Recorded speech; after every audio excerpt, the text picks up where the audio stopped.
Arik kalah.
Bang Adam, sorry, Zoom-nya nggak ada suaranya.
Yang kedua, ya itu. Oke.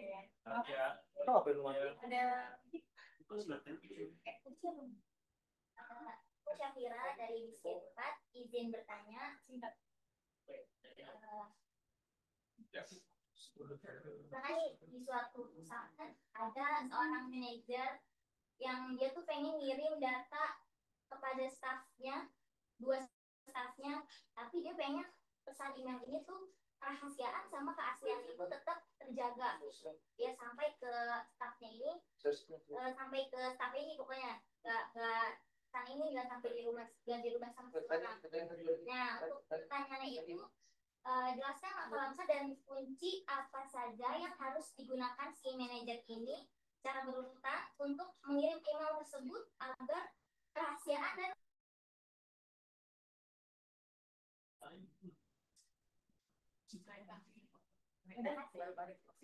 bentar ya.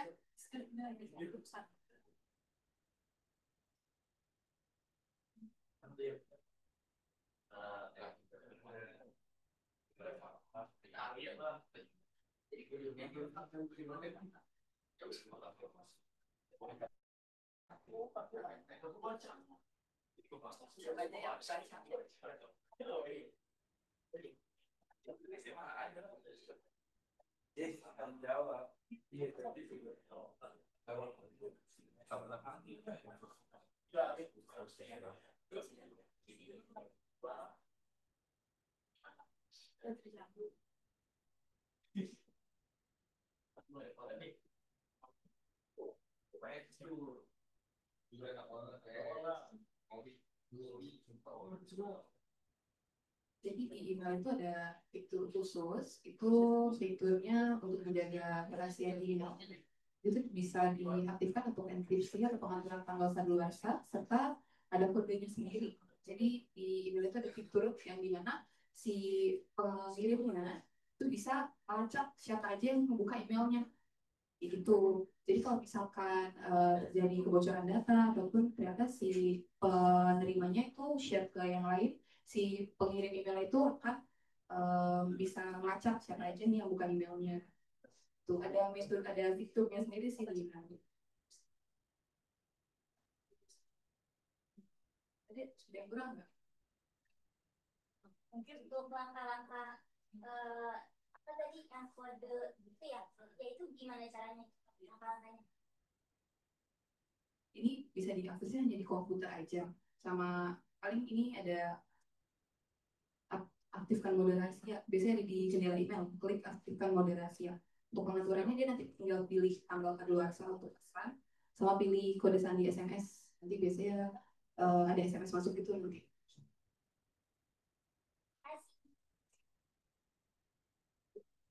Lagi kan saya tutup ya. Oke, sekian dari kelompok sahabat.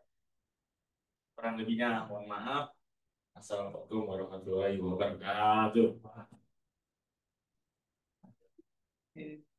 Lanjut ya, lanjut. Let's go, bareng.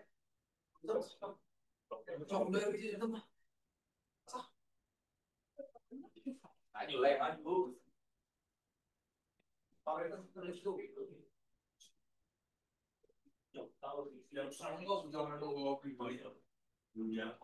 Let's go.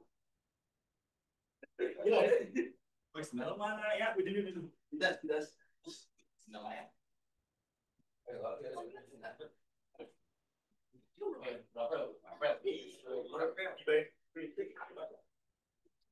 Itu tadi boleh. Semuanya harus kita korek.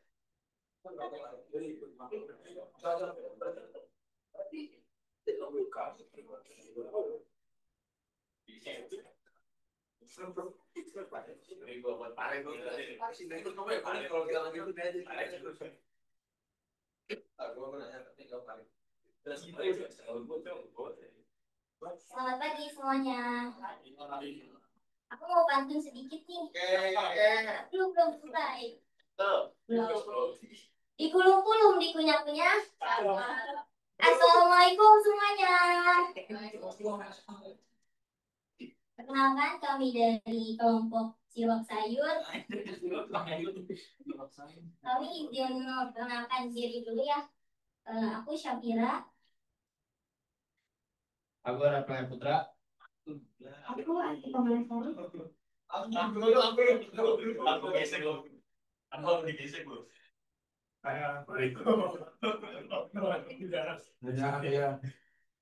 Saya Sulan Kairo. Sebelumnya aku mau nanya nih sama kakak-kakak semua yang ada di sini.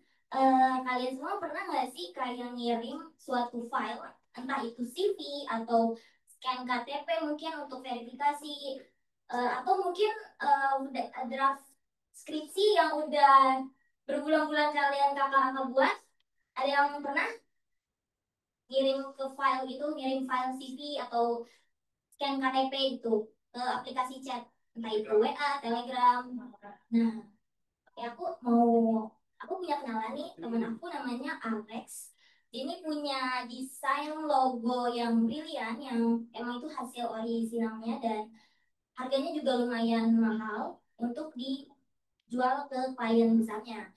Dan untuk itu dia mengirim file tersebut dengan resolusi tinggi menggunakan aplikasi chat yaitu Telegram. Nah, ketika si Alex ini ngeklik tombol kirim di Telegram, sama aja dia kayak mengirim atau menebarkan file dia ini ke jalan raya atau ke orang-orang yang nggak bertanggung jawab gitu. Jadi internet itu bagaikan jalan raya yang banyak mata-mata atau orang-orang yang nggak bertanggung jawab yang bisa aja ngambil atau mencuri file kita. Nah, dari sinilah kenapa si Alex ini mengirim file tersebut melalui Telegram, karena Telegram sendiri memiliki enkripsi kripto yang bisa disebut AES. AES. Ya. Dan dari sini mari kita buka presentasi kita yang berjudul Sistem Kriptografi dalam Telegram.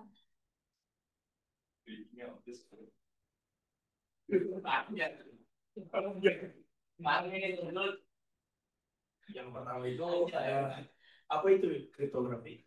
Kriptografi adalah ilmu untuk mengamankan informasi dan menyembunyikan pesan agar hanya penerima yang sah yang bisa membacanya. Tujuan utama kriptografi adalah satu itu ada kerahasiaan.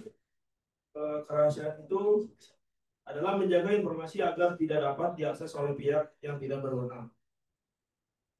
Terus yang kedua itu ada integritas.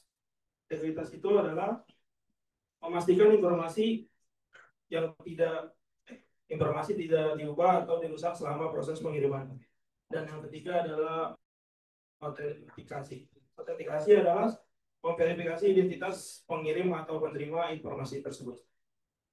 Yang terakhir itu ada non-repudiasi, adalah mencegah pengirim atau penerima menyangkal bahwa mereka telah mengirim atau menerima pesan. Nah, selanjutnya itu ada jenis kriptografi. Jenis kriptografi itu ada dua. Yang pertama ada kriptografi simetris, yang kedua kriptografi asimetris. Nah, asimetris itu apa sih? Kriptografi simetris itu sebuah sistem enkripsi yang menggunakan satu kunci rahasia yang sama untuk melakukan enkripsi. Dengan kata lain, mengubah teks biasa menjadi teks sandi, dan deskripsi dengan kata lain mengembalikan teks sandi menjadi teks biasa. Contoh, yang pertama adalah ACE atau Advanced Encryption Standard. Yang kedua ada DES, Data Encryption Standard. Nah, yang kedua itu ada kriptografi asimetris. Kriptografi asimetris itu adalah metode keamanan yang menggunakan sepasang kunci yang terhubung secara matematis atau satu kunci publik dan satu kunci private untuk mengenskripsi dan mengenskripsi data serta untuk membuat tanda tangan digital. Contoh RSA, Reverse Summary Element. Yang kedua adalah ECC, Elliptic Curve Cryptography.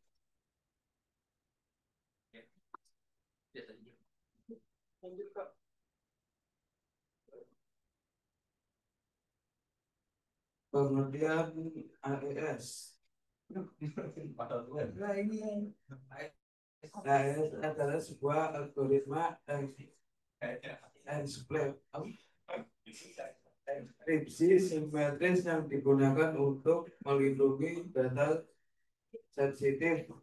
Algoritma ini menggunakan kunci yang sama untuk mengenkripsi, mengubah data menjadi kode rahasia, dan mendeskripsi, mengembalikan data ke bentuk aslinya. Oke, lanjut. Nah, lalu selanjutnya adalah cara kerja ACE. Yang pertama adalah plain text digabung dengan kunci rahasia melewati proses subbyte, cipher, mixed columns, and background key. Setelah proses selesai, kunci rahasia yang telah dienkripsi akan menjadi ciphertext. Selanjutnya proses deskripsi, kebalikan dari enkripsi. Kunci yang sama digunakan untuk menjalankan operasi transformasi yang berlawanan dalam urutan terbalik untuk mengembalikan ciphertext menjadi plaintext asli. Nah, di sini ada contoh sederhananya dari cara kerja AES. Yang pertama itu tadi pengirim, terus plaintext, terus server enkripsi. Dan habis itu ke ciphertext, terus server deskripsi, habis itu dibuka lagi menjadi plaintext. Next.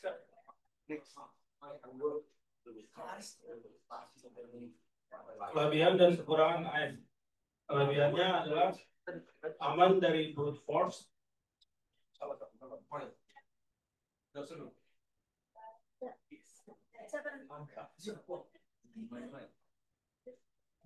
AES dianggap sangat aman dan tahan terhadap serangan brute force, di mana peretas mencoba semua kemungkinan kunci untuk membuka enkripsi. Yang kedua itu ada kecepatan dan efisiensi. Algoritma ini bekerja dengan sangat cepat dan efisien, menjadikannya pilihan ideal untuk perangkat dengan sumber daya terbatas.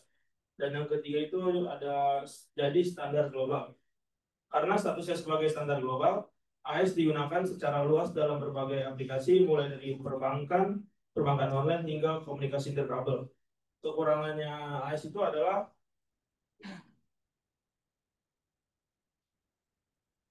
yang pertama itu ada distribusi kunci sulit. Masalah utama dari AES adalah distribusi kunci. Kunci yang digunakan untuk enkripsi dan dekripsi harus dibagikan secara aman kepada pihak yang berhak. Jika kunci ini jatuh ke tangan yang salah, data bisa diakses. Dan yang kedua itu biasanya dikombinasikan dengan RSA untuk pengiriman kunci. Jadi AES seringkali dikombinasikan dengan algoritma lain seperti RSA.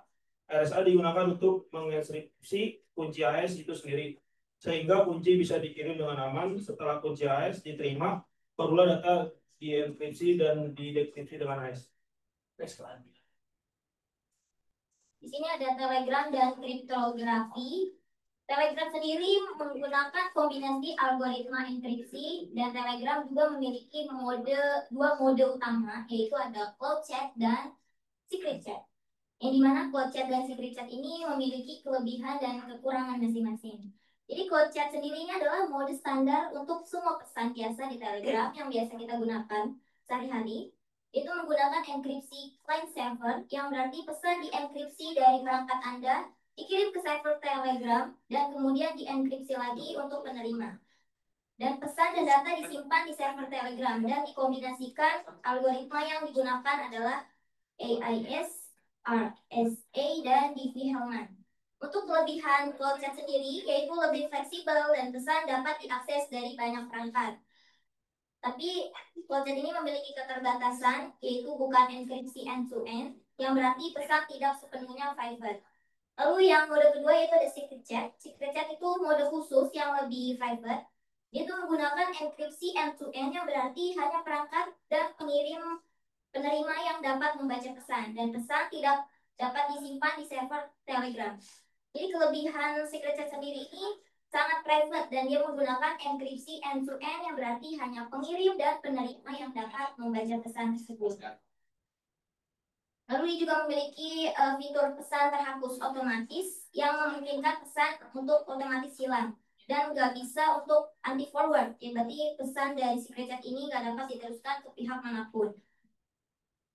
Dan keterbatasan secret chat ini, dia hanya bisa dapat diakses pada satu perangkat aja, dan proses enkripsi pada secret chat lebih kompleks. Yang di sini ada cara kerja secret chat. Di sini ada nggak sih yang pernah nyoba mode secret chat di Telegram? Belum.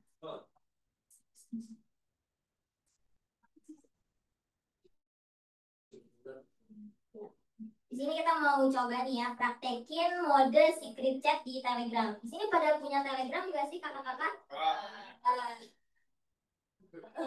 Oke ya. Kok sama Anggi mau coba nyalain mode secret chat?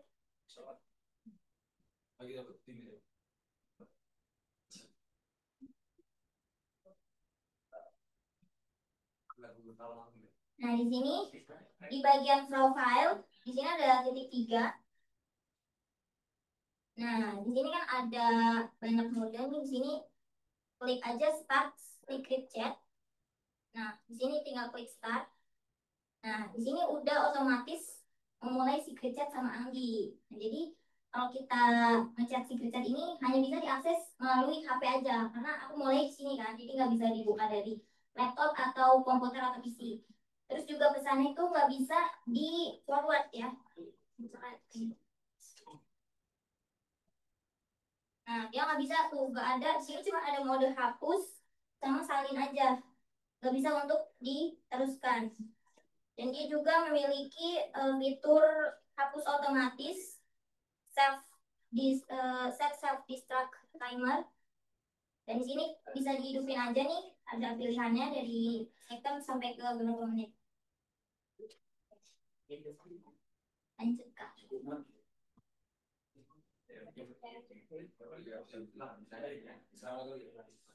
Fitur tambahan screenshot chat.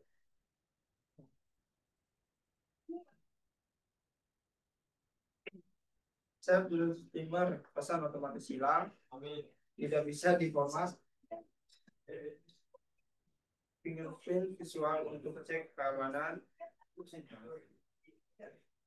lebih privat dibanding call chat. Kelebihan dan keterbatasan saya kira secret chat sangat privat.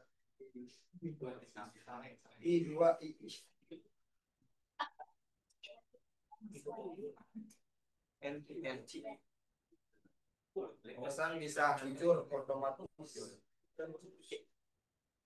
Kunci hanya ada di device. Cloud chat bukan hanya end-to-end. Sehingga hanya chat hanya di satu device. Proses enkripsi lebih kompleks.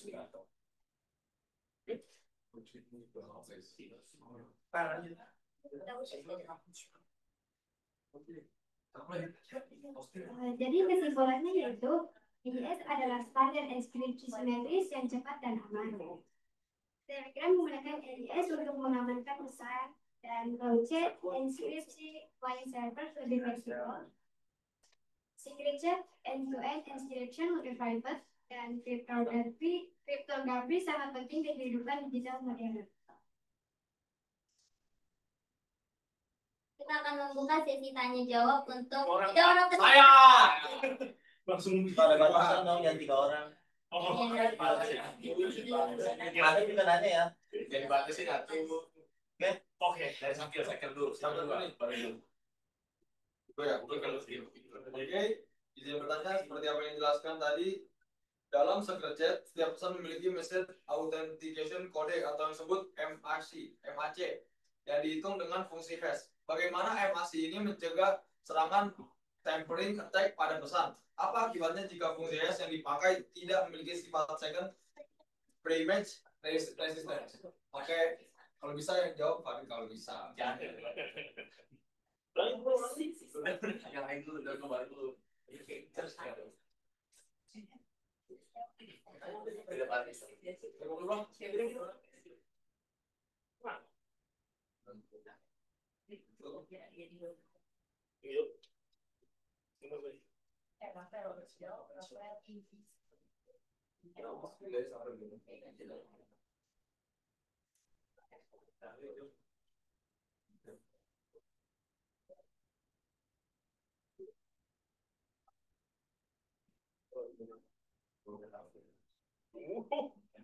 Gimana jawabannya?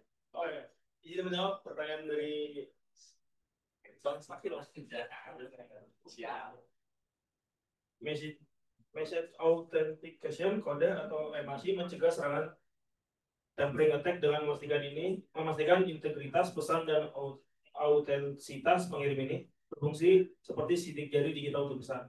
Cara kerjanya adalah ketika pengirim mengirim pesan ke penerima dalam secret chat, prosesnya kurang lebih yang pertama itu pengirim atau Alice membuat MAC dengan menggabungkan pesan asli dan sebuah kunci rahasia yang hanya dimiliki yang hanya dia dan Bob miliki.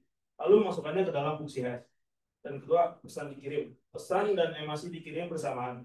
Yang ketiga, penerima. Bob menerima pesan dan emasi untuk memverifikasi.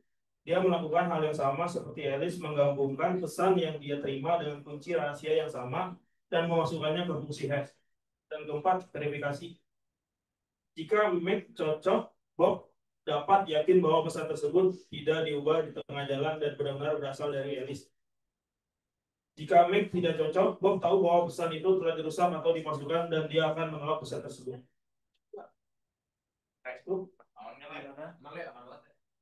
Udah oke lanjut. Siapa lagi yang mau nanya? Gue pengen nanya nih, Rit. Gue kan punya dulu kan punya Telegram kan. Akun gue keblokir gitu kan. Itu gimana sih cara memulihkannya? Pertama tuh, apakah bisa atau harus bikin akun baru? Nah, kedua, kalau Telegram itu kan apa sih itu kalau buat dihack itu buat apa sih? Kan kalau NPC kan kalau dihack kan itu kan lumayan tuh dapat kayak dapat duit. Nah, untung lah dia. Kalau Telegram itu buat apa sih? Kalau buat dihack kegunaan apa sih? Coba jelasin. Tadi sebelumnya kan Telegram sempat blokir tuh ya. Itu blokirnya karena apa dulu tuh? Nah, justru itu bro. Nggak tahu. Oh, tiba-tiba blokir gitu ya. Ya link Link.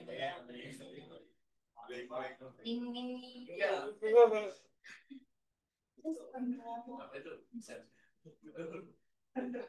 Ayo. Kalau misalkan orang nggak hack Telegram, bisa aja di Telegram kakaknya itu banyak informasi data-data pribadi. Itu bisa aja berguna bagi seseorang yang memang membutuhkan data kakaknya. Ya ini data. Di data pribadi kakak mungkin ya kita kan banyak nyimpan informasi data di Telegram. Soalnya aku juga banyak nyimpan informasi data gitu di Telegram kayak tugas atau informasi pribadi.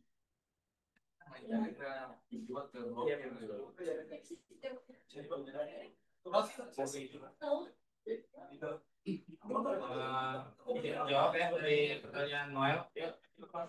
Kalau misalkan aku blok itu, biasanya pihak Telegram mendeteksi ribuan entah dia curiga dari data-data Noel itu buat kejahatan atau apa biasanya kayak gitu. Entah dari kesalahan pihak Telegram juga atau dari hal tersebut makanya bisa blokir. Aku jangan komentar yang nggak jelas. Jarang main. Lu kok jawabannya? Oke. Ada lagi pertanyaan selanjutnya? Ada lagi yang mau nanya? Ada lagi yang mau nanya? Ya. Iya, benar. Cewek dulu. Ya udah, oke, lanjut.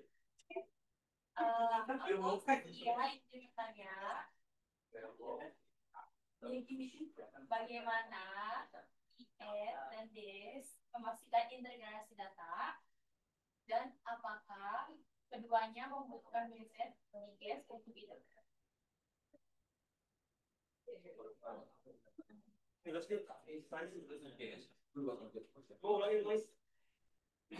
Bagaimana IS dan DS memastikan integrasi data dan apakah keduanya membutuhkan message DGS untuk itu?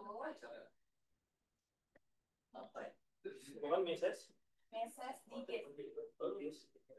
untuk itu.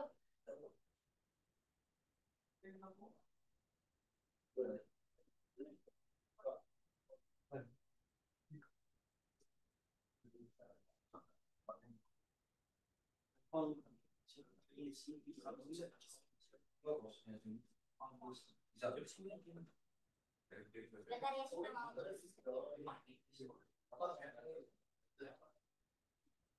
Gimana? kita mau diskusi dulu.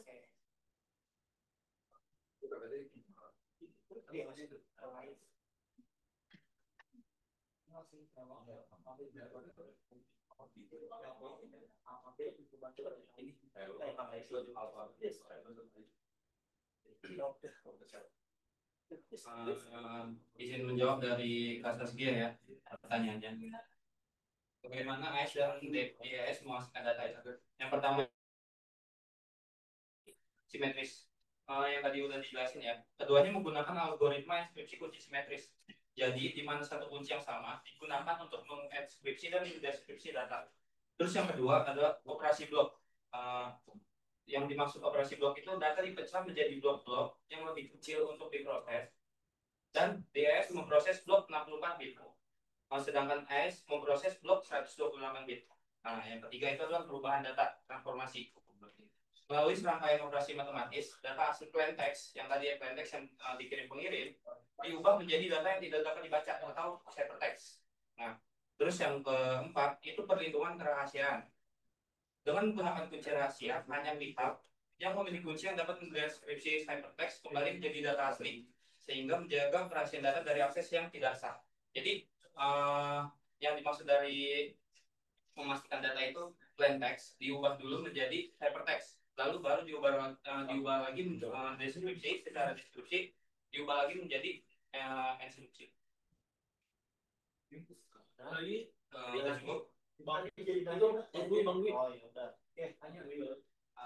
Apa sih bedanya kriptografi sama AES? Sudah. Gimana sih jawab?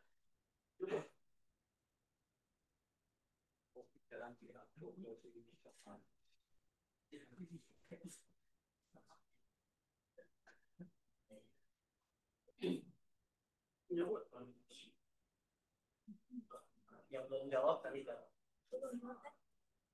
Pernah jawab.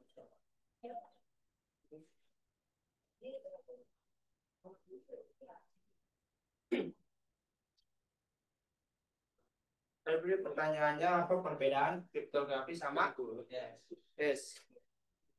Kriptografi adalah bidang keamanan data yang lebih luas. Sementara hashing adalah salah satu teknik di dalam kriptografi yang berfungsi untuk memverifikasi integritas data dan tidak dapat dibalikan. Jelas atau masih kurang? Kurang.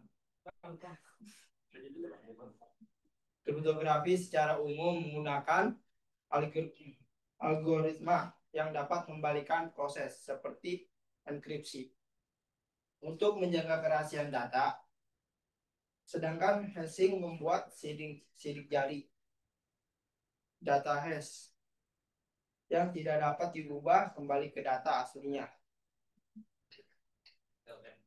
Oke, ada lagi mau nanya? Ada berarti yang oh, jangan panik ya. Ada mau nanya, mau ngetes juga sih ya, tes pemahaman kalian semua. Ini slide dibikin sama kalian kan ya? Semuanya ya ikut ya. Oke, jangan megang HP dulu. Ada bakal nanya yang ada di dalam slide tuh, nggak kemana-mana. Coba back dulu deh slide-nya. Oh, enggak yang tadi Maya. Oke. Kan di situ ada dua mode ya, ada cloud dan secret. Kalian pakai Telegram kan ya? Oke. Pertanyaan pertama nih ya. Kapan seseorang harus menentukan pakai cloud atau secret dan kenapa dia harus milih itu? Pertanyaannya. Coba. Apa? Kan kalian yang ngerasain kan? Kalian pasti tahu kan kenapa nih kalau gue harus pakai cloud, kenapa gue harus pakai secret. Nah, itu kenapa alasannya kalian harus milih itu? Ya, aku izin menjawab pertanyaan dari Pak Adam ya. Kapan kita harus menggunakan mode cloud chat ataupun secret chat dan kenapa alasannya? Menurut aku pribadi, cloud chat sendiri itu digunakan saat kita mungkin ngobrol sama teman, entah itu nanya hal sesuatu yang biasa-biasa aja yang emang sifatnya tuh bukan pribadi atau privasi yang bisa dilihat atau dibocorkan sama orang lain. Sedangkan kalau secret chat sendiri mungkin kalau emang pengen bahas sesuatu yang lebih privacy tuh entah itu entah sama teman atau mungkin sama seseorang yang emang ya, jadi alasannya kalau kita gunain yang emang biasa-biasa aja gitu yang emang sifatnya nggak privacy itu pakai cloud chat aja. Sedangkan kalau untuk secret chat itu kalau kita emang lagi membahas suatu hal yang penting atau privasi yang jangan sampai orang lain tahu gitu, kita harus pakai yang mode secret chat. Oke, terima kasih. Oke, paham ya. Oke, selanjutnya lanjut ya. Itu kan ada dua juga ya, cloud sama secret. Ini tentang end-to-end, itu ada tulisannya end-to-end sama yang di server ya, enkripsi di client server itu di atas, yang di bawah itu end-to-end. Nah, ini pengalaman kalian aja ya, menurut kalian aja nih, menurut kalian. Ketika orang tersebut ngobrol pakai secret dan suatu saat dia pindah atau ganti HP. Menurut kalian, yang hilang itu chat yang kuat atau yang secret? Dan kenapa alasannya dia hilang? Seperti yang tadi dijelasin sama Sakira, kalau di mode secret chat itu otomatis bakal hilang. Hanya satu perangkat. Jadi pesan-pesan yang udah dikirim sebelumnya di perangkat misalkan sampai satu itu udah terkirim dari pengirim dan penerima. Jadi di saat udah ganti perangkat atau entah mau mencoba pakai perangkat lain itu bakal hilang. Oh, bakal hilang. Iya. Alasannya? Karena di sistem yang secret chat itu menggunakan khusus enkripsi. Jadi khusus perangkat yang tadi yang dijelaskan sama Sakira. Oh, oke, nggak tersimpan ya berarti ya. Oke, terakhir, kenapa chatnya nggak bisa di forward kalau secret? Alasannya apa? Ada yang bisa jawab?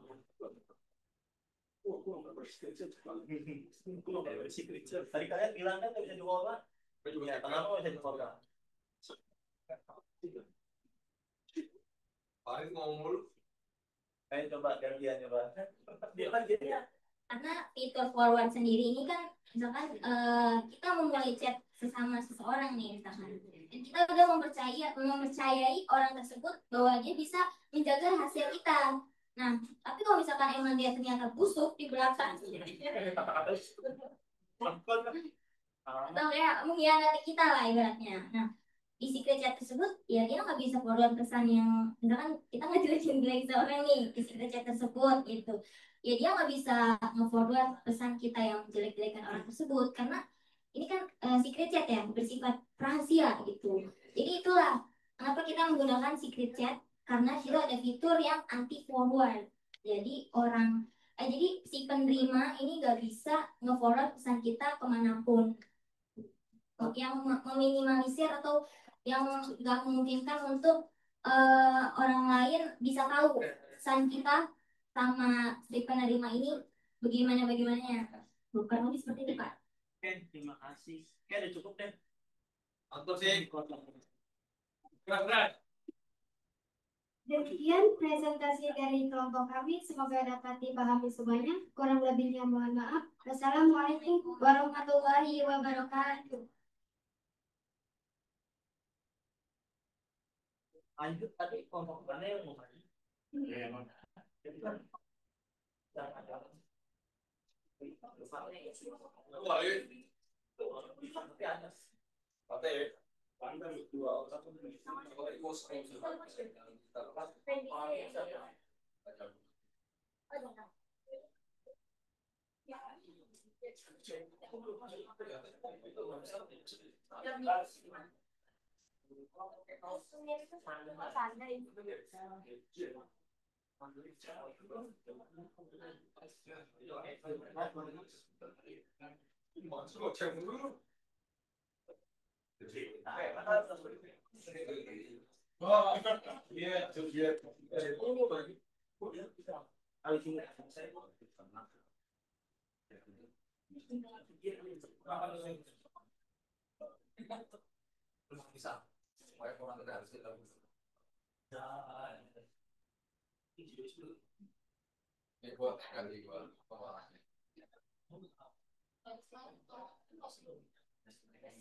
Tapi kayak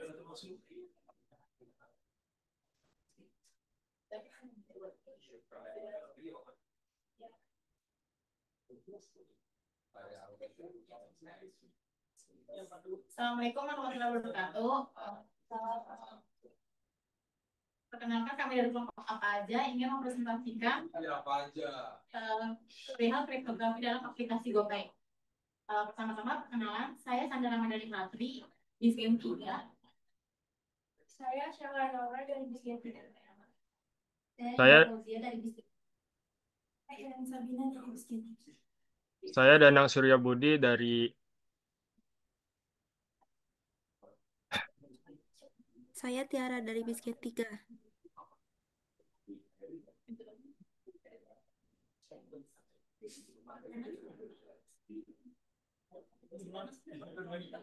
Saya Danang Suryabudi dari Bisgen 3.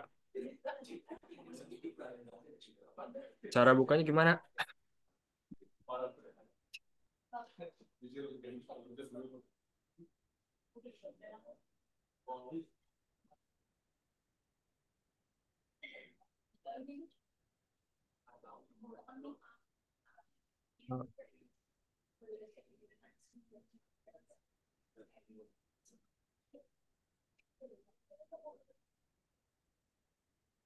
Udah.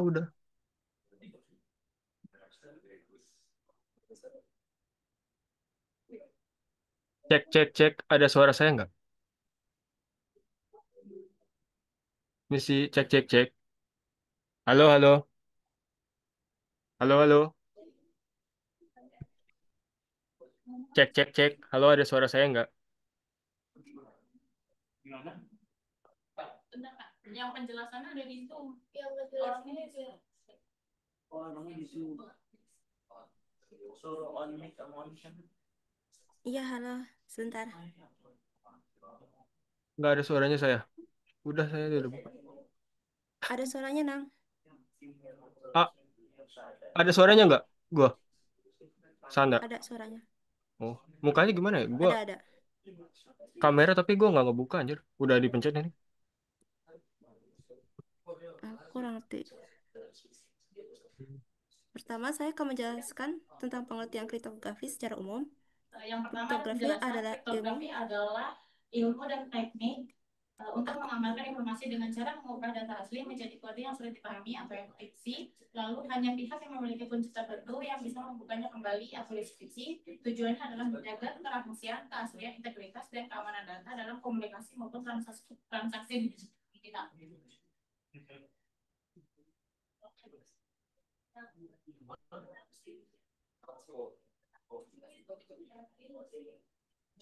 Studi kasus top up melalui m-banking. Saat pengguna melakukan top up lewat mobile banking atau m-banking, data transaksi dienkripsi dengan AES atau encryption standard agar nominal data detail tetap rahasia. Server GoPay kemudian memverifikasi keaslian transaksi dengan RSA atau reverse shared document atau ECDSA, Elliptic Curve Digital Signature Algorithm. Setelah lolos verifikasi, saldo langsung bertambah, AS menjaga kerahasiaan, sementara RSA atau ECDSA menjamin keaslian data integritas transaksi.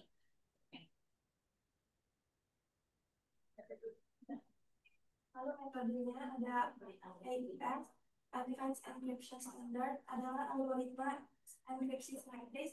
Artinya satu kunci yang sama dipakai untuk mengenkripsi dan mendekripsi data. AES cepat dan efisien sehingga banyak digunakan untuk melindungi data dalam jumlah besar.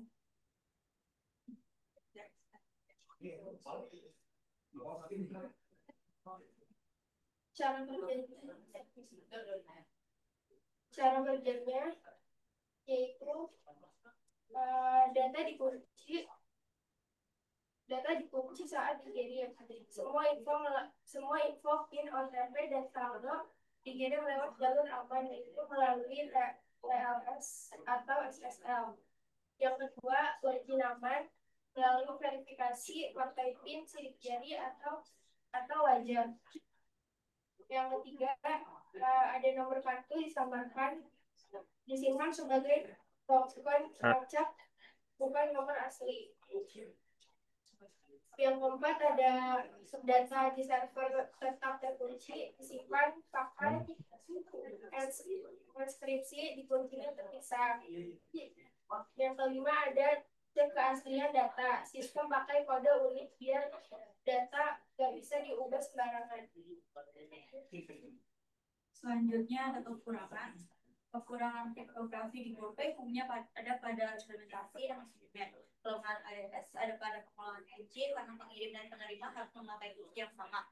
Jika kunci bocor, semua data bisa terbuka. AES juga tidak dapat memastikan identitas pengirim sehingga dalam skala besar seperti e-wallet biasanya dipadukan dengan RSA atau ECDSA untuk pembongkaran kunci dan autentikasi.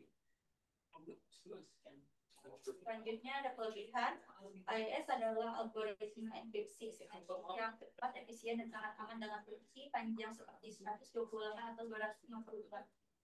Karena ringan, IIS dapat digunakan di berbagai perangkat dari smartphone, smartphone hingga sistem besar sehingga menjadi standar internasional untuk keamanan data termasuk pada perbankan dan dompet digital.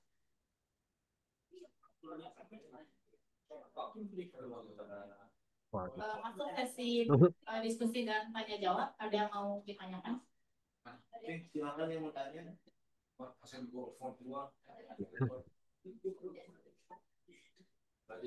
Ya, ada yang mau tanya kan?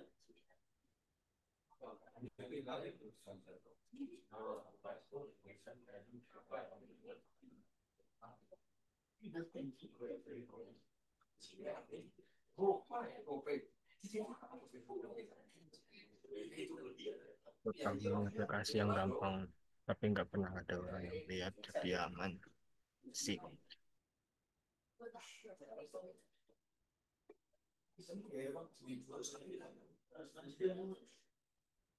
Gimana, ada yang mau tanya?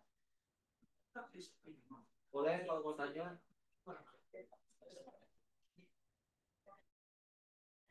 Kalau ada yang nanya ya. Ada yang nanya nih.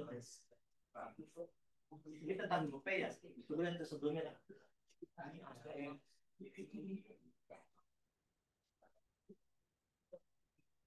Ini kalian buat sendiri berarti ya, sebelumnya ya. Next ya.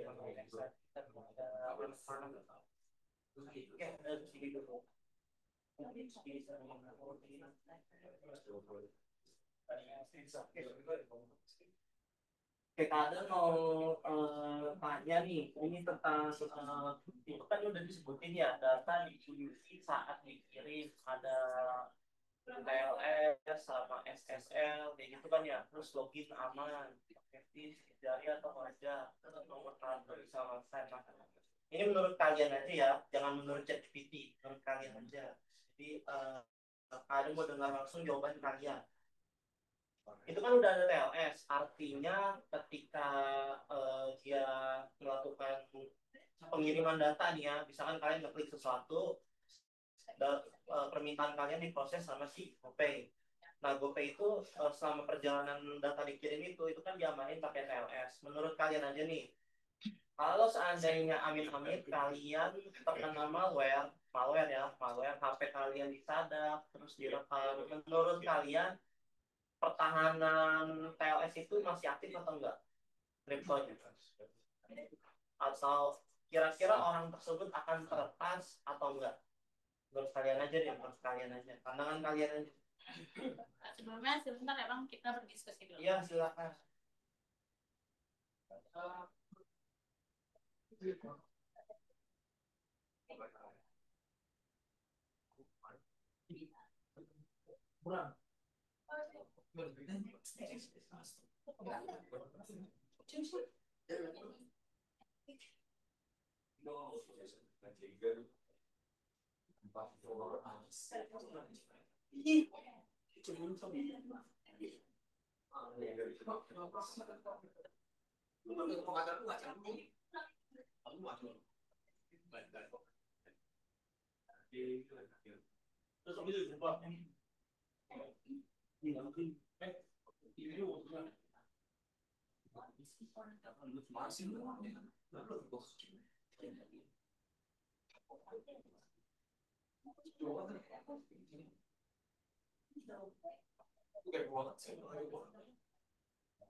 Iya, silakan dijawab aja.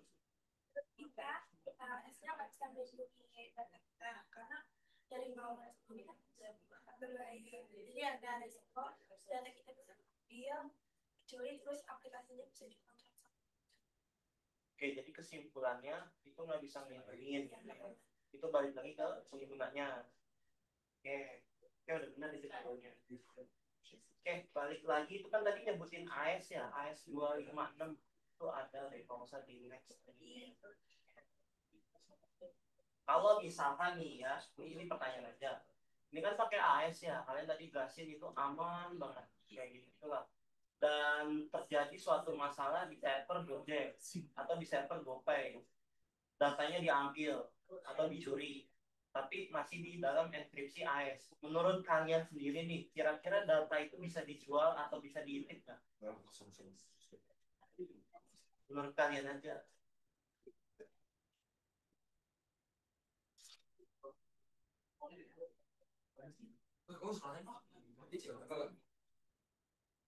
Asia ikut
Gimana? Ada jawabannya? Pandangan kalian aja. Sebenarnya S25 bin ini termasuk kuat, tapi kriptografi mungkin akan ada kekurangannya, termasuk data bisa dijual atau dicuri. Itu terus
airnya bocor, kalau suci 246 itu disimpan dengan buruk atau dirantas, maka inskripsi bisa dibuka. Oh, ya jadi kalau sekedar dicuri intinya nggak bisa dibuka. Selama kuncinya bisa dicuri juga, gitu kan? Kayak gitu ya, kurang lebih jawabannya ya. Oke, sudah benar. Oke, dari kalian cukup deh ya. Oke, terima kasih kan. udah kali. Terserah aku nanya. Mengapa sistem pembayaran digital seperti GoPay menggunakan fungsi hash dalam menyimpan kata sandi pengguna? Menurut aku ya, karena GoPay itu termasuk alat pembayaran digital memang. Jadi kemungkinan besar, maksudnya kayak emang seharusnya protokol protokol aplikasi mereka kuat gitu, termasuk kata sandi, tanda tangan digital atau lain-lain. Kurang lebih. Ada lagi penggunanya Pak? Dalam proses pembuatan PIN atau password ya, itu kan misalnya admin 123 itu kan diubah jadi hash, iya kan? Nah, kalau misal gue sama Syakil misalnya pakai password atau PIN yang sama, itu apa hashnya itu kode yang jadinya itu bakal sama nggak sama si Syakil?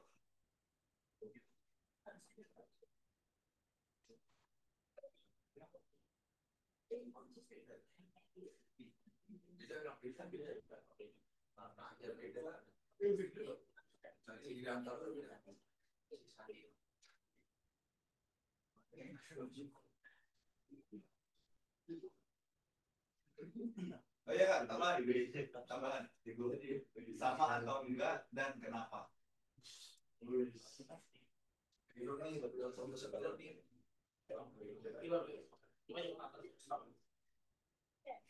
Ini tadi dia pakai.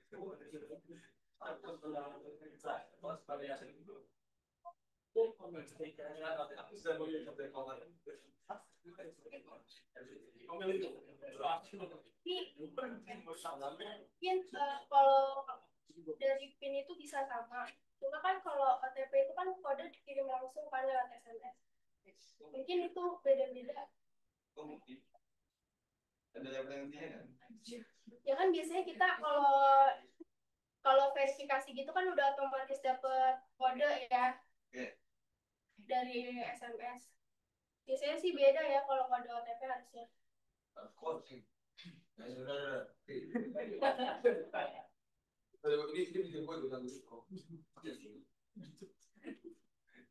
Ada lagi?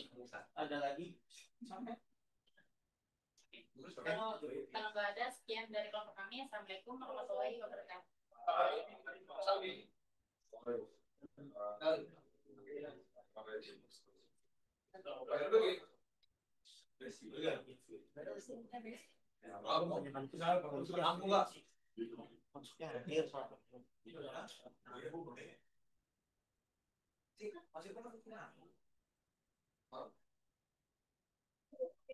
Oke, nanti mau ada ini ya, apa Kak Opung sama Kak Wahyu yang ingin presentasi tentang learning factory.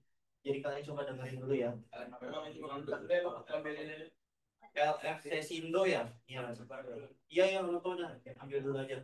Oke, jadi Kak Adam mau coba simpulin untuk hari ini. Yang pertama itu tadi ada tip apa nih namanya? Starlight ya, masalah ya.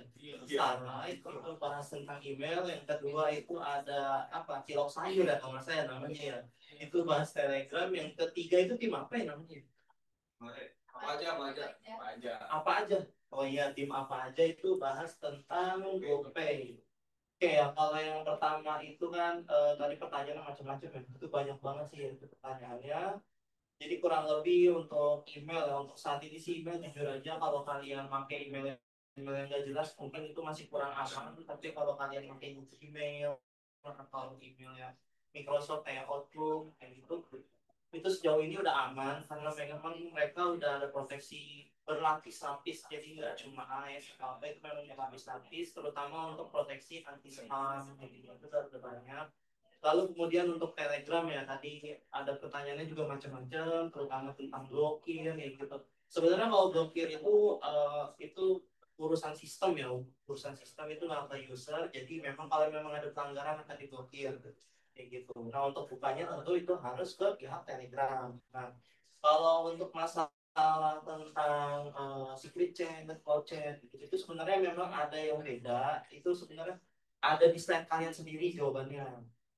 Jadi untuk flow chart itu semua enkripsi itu kan di sampel, itu sama kurang lebih seperti WhatsApp, pesan-pesan IG, DM yang lainnya itu sama.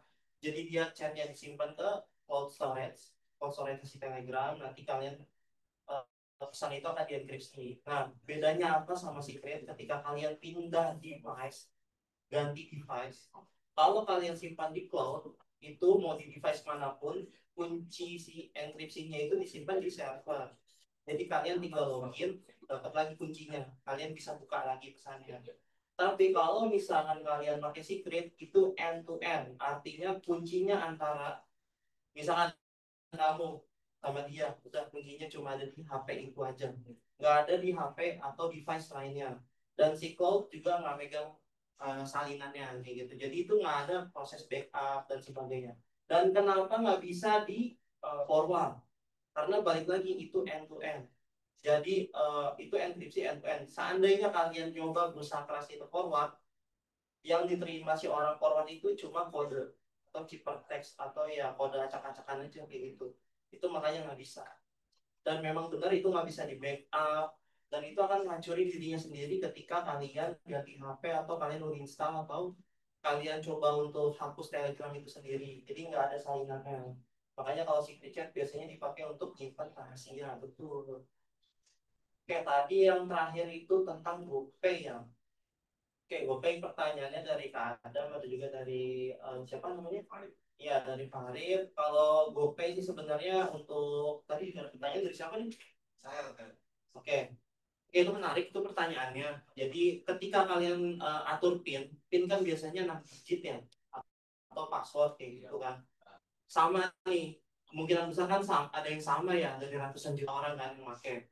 Nah, itu gimana? Hesa beda atau enggak?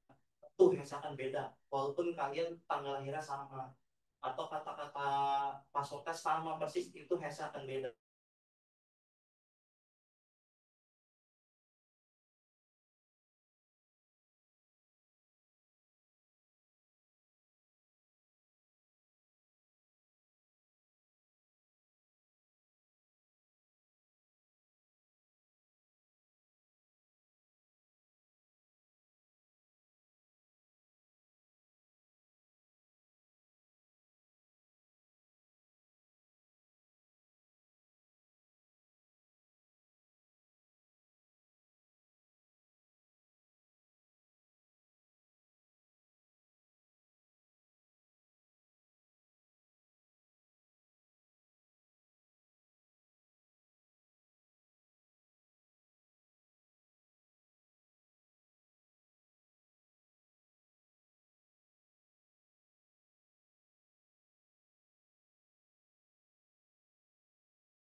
Udah kayak tadi. Satu itu loh, tengah Tadi terus Lainnya mana? dari pangsi. Linknya. Udah enggak? Ayo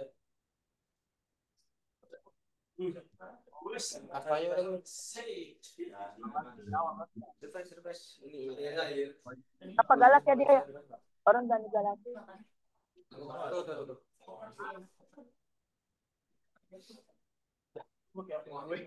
email gue mau kayak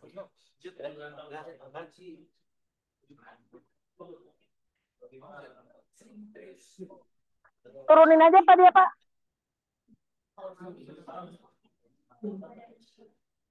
Halo semua. Ini semangat ya. Jangan dong. Sumpah di atas. Ngantuk ya. Udah hujan. Udah lapar ya.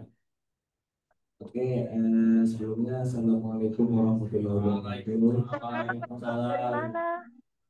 Gimana itu kalian nggak jepreng? Biasanya pada kampung ya. Ada sebenarnya ada Kak Wahyu. Ya. Baru. Udah ada yang angkat tangan dong ya udah. Mana yang gede ya yang kuning. Itu udah jalan ya? Udah jalan. Yang Cesindo ya kakak dari tim Cesindo mau jelasin dikit, cuma dia nggak lama nggak basic aja ya. Nanti minggu depan kita akan prakteknya gitu, cara langsung ya. Oke, di sini di layar ini ada yaitu inovasi teknologi 3D untuk industri modern. Ada teman yang dulu apa itu 3D? Kalian ada masak enggak? 3D atau 3D apa? Belum. Ya, nyetak 3D laser gitu ke kayak dompet, segala macam. Belum pernah ya? Belum tahu ya. Nah ini lebih tepatnya kayak gini nih. Ini engraving namanya. Engraving itu kan artinya apa ya? Memotong ya. Kalau bukan membuat gitu ya, kayak mukir. Nah ini lebih tepatnya kayak gini. Sama itu. Terus bahannya juga macam-macam sih. Enggak, kan kamu mau tanya sama kalian udah pernah lihat belum mesin laser itu kayak apa sebelumnya? Hah? Belum sama tuh San? Belum sama. Nah itu kayak bang. Ya belum. Belum. Menurut ini belum. Nah, jadi 3D laser itu apa? Laser itu jadi ibaratnya kayak mengukir yang tadi dia bilang ngomong. Jadi nggak setiap apa yang mesin laser itu nggak hanya cuma memotong gitu, cuma juga ada yang membuat kayak suatu gambar gitu ya kayak bentuk gambar itu. Biasanya ngebakar dan memotong. Iya, ngebakar. Jadi kalau mesin laser itu kan ada yang memotong juga ya. Jadi itu namanya kita nyebutnya mesin cutting. Cutting sama apa engraving itu sama-sama sebenarnya sama ya? Sama sih. Kalau engraving itu cutting tapi nggak sedalam. Iya, sedalam itu ya. Engraving itu. Jadi kalau yang di kampung ini dia bukan tekniknya bukan mengcutting, tapi pembuat gitu.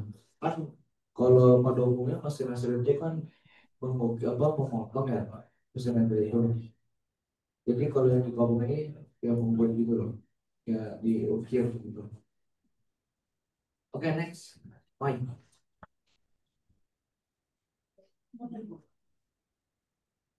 Jadi ini ada topik utama ya yang kita bahas. Apa itu aja? Mesin laser mini. Jadi mereka mesin laser mini sih. Jadi ketika itu mini ya, gitu. Ada komponen utama, fungsi utama, dan kemudian juga keterangan. Oke, next. Nah, ini penjelasannya. Mesin laser itu ibaratnya perangkat portable yang menggunakan sinar laser untuk mengukir, engraving berbagai material ringan dan presisi tinggi. Nah, itu kan secara umumnya mesin laser pada umumnya itu untuk memotong eh, menggunakan material. Sebenarnya mesin laser itu apa ya? Ada memotong juga tadi kayak ada memotong. Jadi yang buat memotong itu materialnya ada besi, plat, aluminium, terus apa? Akrilik ya. Batu juga bisa. Iya, batu juga Keramik bisa. itu bisa di laser. Nah, Nah, untuk alat yang kita miliki ini lasernya yang gini ya. iya, Sekelas souvenir gitu, dan kulit. dan alatnya juga kecil banget sih gitu. Begini Pakai ya, portable jadi bisa kita buat gitu. dibawa kemana-mana ya. Jadi bisa apa ya buat kas apa seperti juga ya kayak tuh. Oke, lanjut. Nah, fungsi utamanya Ya, sesuai dengan yang kita jelasin tadi, yang fungsi utama dari laser ini itu buat engraving ya, buat ke bahan seperti kulit atau kayu gitu. Jadi kalau yang kecil-kecil ini lebih presisi gitu kalau buat desainnya kecil-kecil. Kalau yang gede-gede kan beda lagi gitu alatnya ya. oke lanjut lagi. Nah, ini komponen utamanya. Jadi komponen utamanya itu paling utamanya itu si lasernya, kepala lasernya itu. Nah, kalau yang di kita itu kan portable, dia kepalanya itu kecil, jadi bisa yang mungkin pakai kabel Type-C gitu. Modal Kabel jasa Type-C doang. dia model casan doang. Simpel, sudah gampang banget di bawahnya gitu loh. Terbatas di ukuran yang bisa dicetak juga. Ya, Maksimal betul. 25 cm. 25 cm lah. Nah, sinar laser juga ini berbeda sama yang pada umumnya, nggak kenceng-kenceng amat gitu loh. Jadi standar lah ya, standar lumayan gitu. Jadi mau nyetak logo kayak gambar, tulisan juga itu masih bisa kebaca. Cuma tergantung medianya lagi gitu. Oke, next.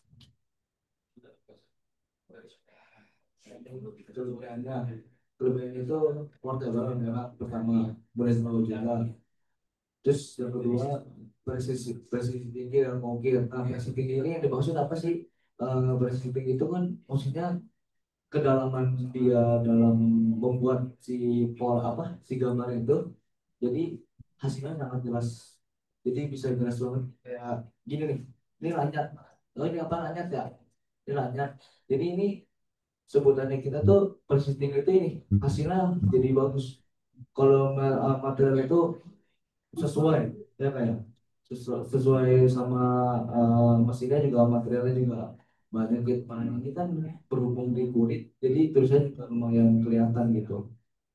Ya, tiga itu mudah dioperasikan. Iya, Jadi betul. kita tuh sistemnya pakai HP doang sih sebenarnya. Jadi input gambar yang udah didesain entah dari Canva atau Photoshop gitu.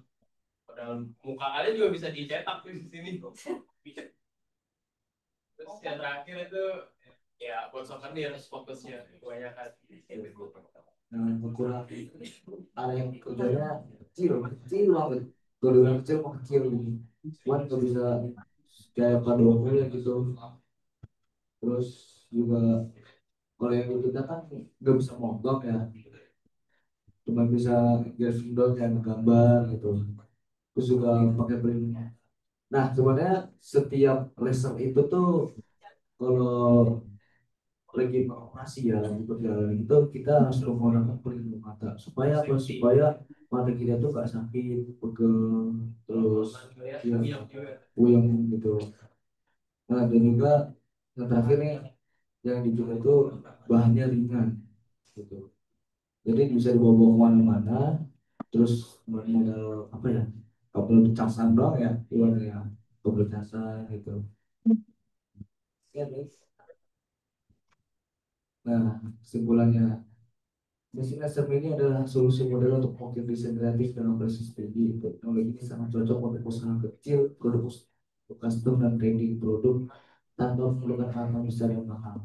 Nah, jadi kalau kalian pengen buka jasa custom kunci ya beli atau apapun itu, bisa tuh jadi apa ini mesin laser ini bisa kalian dijalankan gitu ya. Next. yang membedakan Ini produknya ya. Tadi kan kamu udah jelasin yang tentang produknya ya. Ini produk-produknya ada kulit, ada apa sih, ada daunnya, terus Eropa, terus banyak sama pods. Hah? Oh, pods apa di bawah? Iya, kecewa udah. Oke, next. Oke, thank you. Ada mau pertanyaan nggak? Bertanya kak, mau bisa dibahas apa aja gitu. Di kulit kan bikin tato kak, bisa kak. Apa?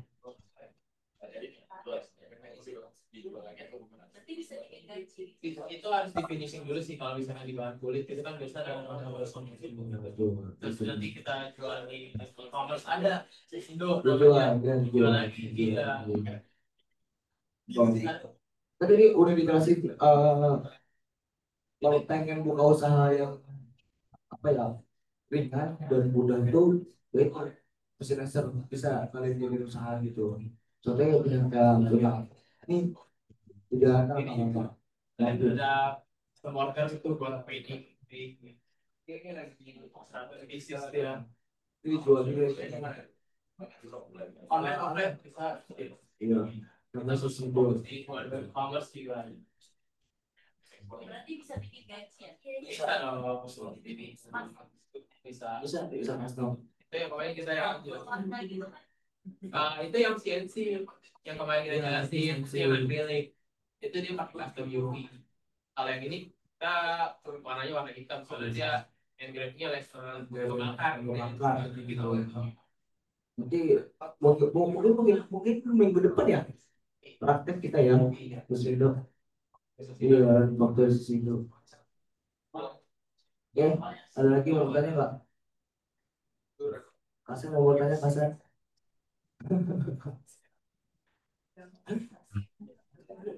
ada mau bertanya lagi nggak nggak ada ya oke kalau nggak ada cukup sekian dari kakak dari Kakak Wahyu. Wabillahi taufiq wal hidayah. Assalamualaikum warahmatullahi wabarakatuh.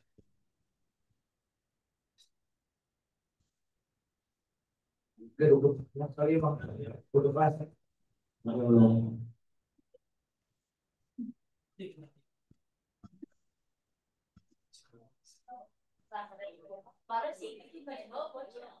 Jadi saya terus progo ya di bawah mau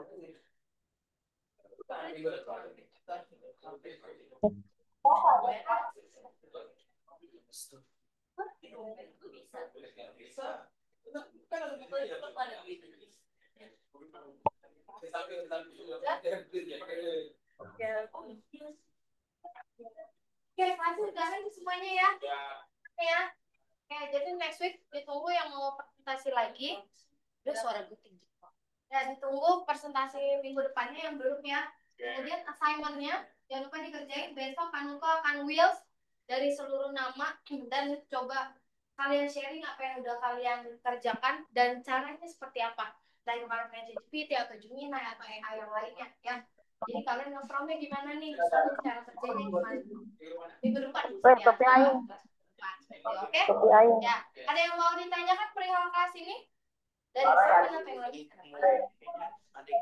Link modulnya ada hilang, boleh ke Kamaya ya. Nanti di-share kembali, oke? Jadi kalau ada apa-apa kalian bisa sharing di grup, nanya atau bisa japrikan kelas atau bahkan juga boleh. Oke, kalau ada kendala. Oke, kalau misalnya nggak ada, terima kasih untuk kelas hari ini. Terima kasih sudah hujan-hujanan, ya kan? Pagi ini hujanan, mendung dan sebagainya, tetap bisa masuk, kalian luar biasa. Mohon maaf kalau ada salah dari Kanuko, Bang Adam maupun Asdod. Assalamualaikum warahmatullahi wabarakatuh. Oke, kita foto dulu yuk. Foto dulu ya. Oh iya guys. Itu saya Nggak ada rada. Oke guys. Nggak ada rada Jadi lu di kau. sini Kanuko punya pin bisik.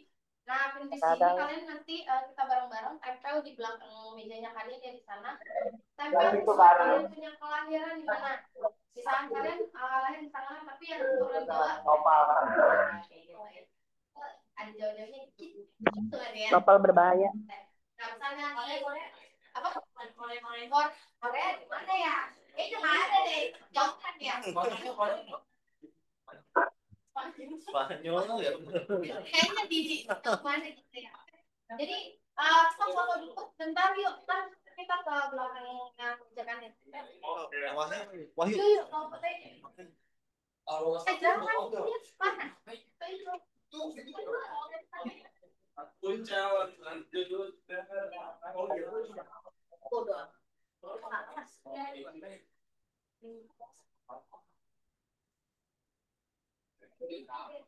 Oh enggak nih kalian taruh dulu.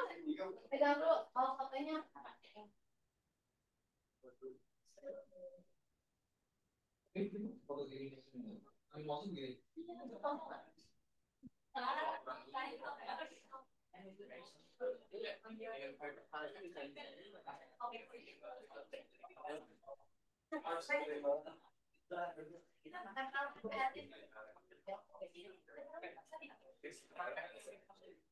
Baiknya belum.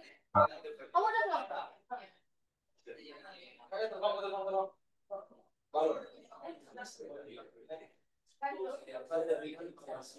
Ini pilih mau bawa nih.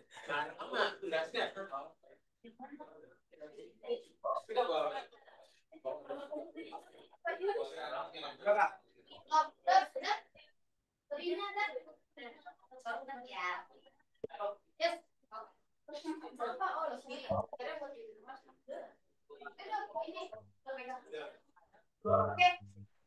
Udah ya, kita foto. Ya Allah, flashnya nano. Ya, tunjukin pinnya walaupun nggak kelihatan nggak apa-apa. Oke. Oh, nggak usah. 1, 2, 3 lagi. 1, tunggu 2, 3. Oke, thank you guys. Yuk, let's go. Kita stop. Let's go.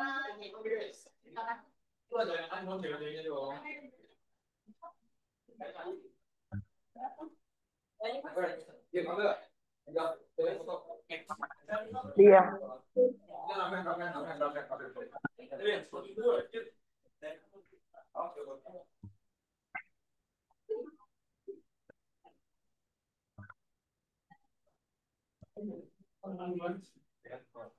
Nah, lu juga udah kayak udah kantor gitu. Herman minta tolong dong. Banyak. Oh. Mana? Kritik. Jadi teknya kebanyakan itu ya.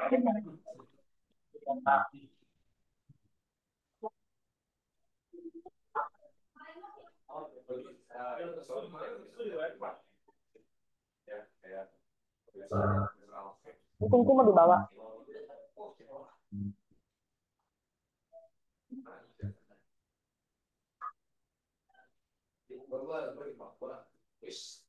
Cepat malah.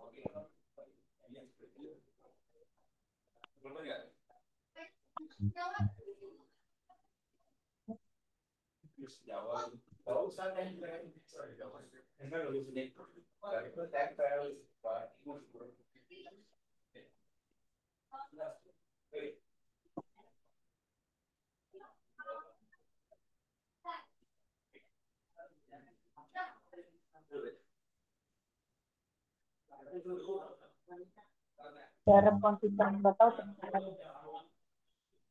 cara konsisten.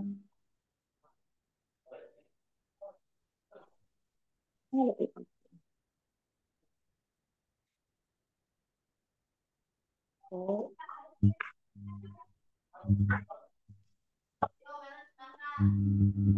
Stempel masih dicari. Saya dorong ini.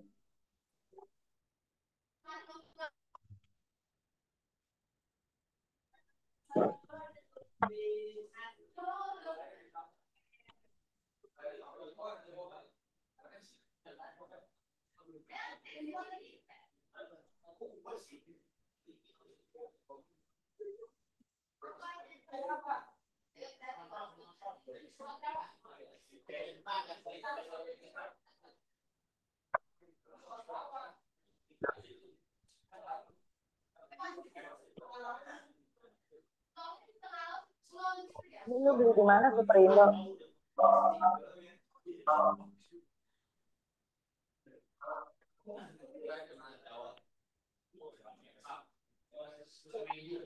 Hah? Udah. Tinggal ke celana doang. Kasih Pagiro.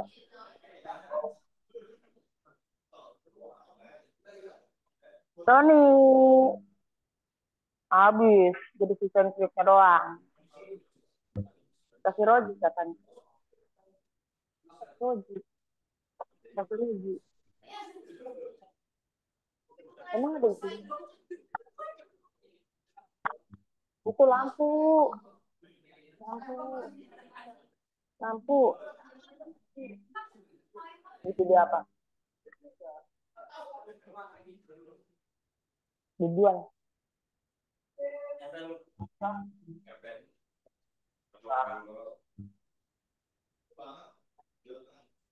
Oh, katanya kasih Roji. Barang-barang nggak bermutu. Kayak gua lu anjing, gua turun tangga naik itu. Gua bawa ini kemarin. Gampang. Nah. Thank you ya guys yang udah hadir di Zoom. Ya jadi gua beli dulu Next nyerkis week mah. kita mau sharing tentang tugas Lu pulang jam berapa? Sesuai arahan Kanuka. Jadi udah mulai masuk Enggak, lu pulangnya jam berapa? modul yang kalian buat. Jam berapa? Kurang lebih kayak gitu ya. Ya masih bisa lah. Iya.